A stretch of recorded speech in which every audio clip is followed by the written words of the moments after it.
Assalamualaikum warahmatullahi wabarakatuh. Halo teman-teman semua, kembali lagi di channel YouTube Mama Abang. Terima kasih banyak ya buat teman-teman yang udah klik video ini. Terima kasih juga buat teman-teman yang selalu support channel YouTube aku. Dan aku ucapkan selamat datang untuk yang baru hadir di channel YouTube Mama Abang. Alhamdulillah, tabarakallah, di kesempatan kali ini aku masih bisa sharing video ke teman-teman semua. Dan apa kabar nih mami-mami, bunda-bunda yang ada di rumah? Semoga kalian selalu dalam keadaan sehat dan selalu dalam lindungan Allah Subhanahu wa taala dimanapun kalian berada. Dan tentunya semoga wishlist kita di tahun ini bisa segera tercapai ya. Amin amin ya robbal alamin. Oke teman-teman, sebelum aku akan sharing lagi kegiatan budgeting, di sini aku akan evaluasi dulu ya teman-teman di bulan April, yang dimana di bulan April ini qadarullah budgetnya itu benar-benar kepres atau pas-pasan banget. Makanya aku simpen note di atas. Oh iya, sebelumnya juga aku mohon maaf kalau misalkan pencahayaan aku ini terlalu terang, karena emang kebetulan ini kan aku tuh bikin videonya di atas ya, di kamar atas, dan tentunya si jendela tuh kan kebuka, jadi otomatis cahaya matahari pun langsung nyorot masuk ke dalam ruangan aku gitu. Makanya dikira aku tadi awalnya bagus, makanya aku ngambil ini. Ternyata ini terlalu over cahayanya. Dan kebetulan di video aku itu pengaturannya malah kena efek teman-teman. Makanya ini agak sedikit berbeda. Jadi mudah-mudahan teman-teman selalu nyaman ya nonton video aku. Oke, lanjut lagi ke video. Nah ini dia aku buka binder bills atau pembayaran atau kewajiban yang harus dibayarkan. Ini dia masih ada sisaan di dana lain-lain ya teman-teman, sebanyak 10.000 alhamdulillah. Dan untuk dana lain yang lainnya, kategori lainnya seperti budget makan, groceries, jajan, bensin, dan lain sebagainya itu udah pada habis semua ya, habis total. Nah ini dia aku juga ngecek lagi, padahal udah tahu kosong, tapi masih tetap aja aku buka. Oh ya teman-teman, di minggu kelima itu kan aku buat anggaran dari tanggal 31 sampai tanggal 1 ya, atau 2 hari kurang lebih. Dan ternyata qadarullah teman-teman, itu di kantor suami aku tuh sedang ada gangguan entah signal atau apapun itu, makanya qadarullah gajian aku tuh diundur ke tanggal 5 teman-teman. Nah ini tuh aku evaluasinya sebenarnya di tanggal 2, cuman mohon maaf aku masih baru bisa ngedit dan uploadnya itu di tanggal 5 ya teman-teman, mohon dimaafkan. Dan tentunya tepatnya sekarang juga di tanggal 5 udah mau asar ya. Ini tuh masih belum cair juga dari Pak suami, tapi nggak apa-apa ya teman-teman, tetap disyukuri. Makanya aku juga di sini memakai budget yang ada dulu untuk mengcover kehidupan sehari-hari aku atau beberapa hari ke belakang kemarin. Karena kan untuk budgetnya juga aku hanya menyediakan untuk 2 hari, tapi ternyata qadarullah itu mundur, nambah 3 hari. Dan tentunya budget 3 hari itu kalian kalau menanyakan dari mana, ya tentunya aku ngambil budget yang ada gitu teman-teman. Jadi aku mengcovernya memakai tabungan yang ada gitu. Nanti insya Allah kalau misalkan udah cair dari Pak Su langsung dibayarkan. Oke teman-teman, ini udah selesai aku evaluasi budget di bulan April. Jadi begitu ya teman-teman, berapapun gaji kita, sekecil apapun gaji kita, kita harus mengelolanya. Bukan untuk bukan untuk pelit ataupun apapun itu ya. Kalau menurut aku pribadi, budgeting itu benar-benar penting. Mau itu gaji besar, mau itu gaji kecil, itu tetap harus budgeting. Karena tentunya untuk mengelola keuangan kita menjadi lebih baik lagi. Atau apa ya teman-teman, menurut aku kalau nggak budgeting itu sehari benar-benar anggaran aku tuh acak-acakan banget. Makanya kayak pernah tuh aku sebodo amatan ya, kayak lagi nggak mood juga, terus emang lagi nggak aktif konten juga ya.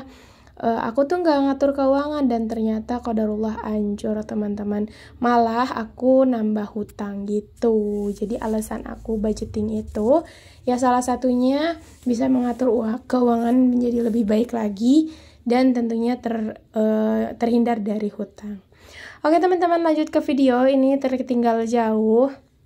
Ini aku mau sedikit sharing ya beberapa tabungan yang aku punya. Ini udah aku rubah lagi ya teman-teman, karena ya balik lagi menyesuaikan dengan pendapatan dan kondisi kita. Makanya aku ada beberapa yang dirubah. Yang pertama tadi tentunya dana darurat. Nah, ini tuh dana yang paling penting yang harus ada di setiap keluarga ya.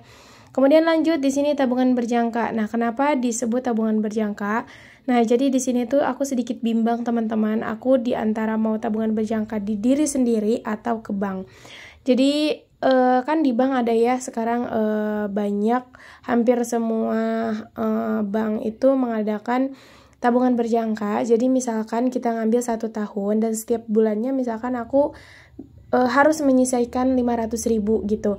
Nah, nanti kalau udah 1 tahun baru uangnya tuh cair gitu. Pengen sih teman-teman aku juga kayak bikin tabungan berjangka di bank, cuman qadarullah aku takutnya ya, kita kan nggak tahu untuk kedepannya, takut ada pengeluaran mendadak atau tak terduga yang harus dikeluarkan dadakan. Kalau misalkan tabungan berjangka kan nggak bisa ya, kalau misalkan belum waktunya diambil ya belum bisa diambil gitu.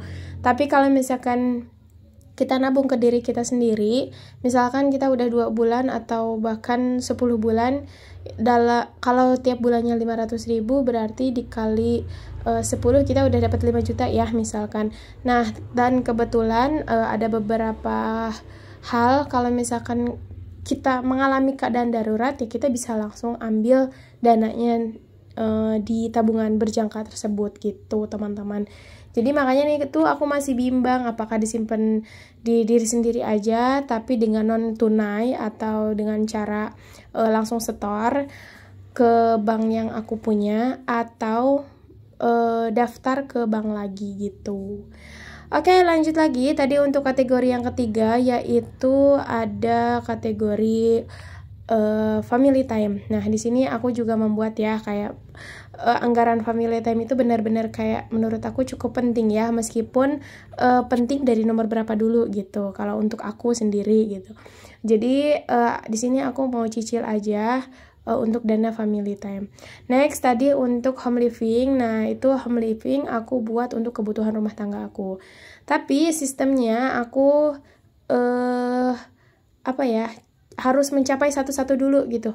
Jadi nggak semua wishlist yang kebutuhan rumah yang diperlukan itu ditulis semua, enggak teman-teman. Tapi aku nulis satu, misalkan aku butuh kulkas teman-teman, karena kan kulkas aku seperti yang udah aku bilang rusak lagi ya, namanya juga kulkas second ya, pasti resikonya gitu. Kalau udah diperbaiki pasti ingin diperbaiki lagi gitu.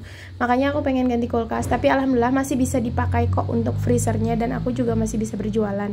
Jadi untuk wishlist di home living itu kulkas ya.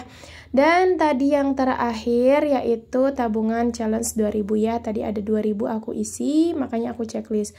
Lanjut lagi ini ke home living, kita lihat udah ada 10, 20, 1, 2, 3, 4, 5, 30, 1, 2, 3, 4, 5, 40, ada 42. Alhamdulillah untuk tabungan home living ini sudah terkumpul sebanyak 42.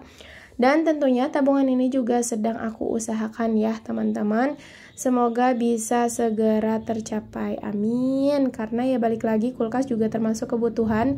Ya resikonya kalau misalkan chiller kita mati ya aku mau food prep juga susah teman-teman. Jadi kalau misalkan nyimpan mau sisa makanan ataupun sayur-sayuran itu nggak tahan lama. Kayak sehari 2 hari aja udah malah makin membusuk gitu di kulkas. Biasanya kan lebih awet, ini malah kebalikannya cenderung malah lebih cepat busuknya gitu.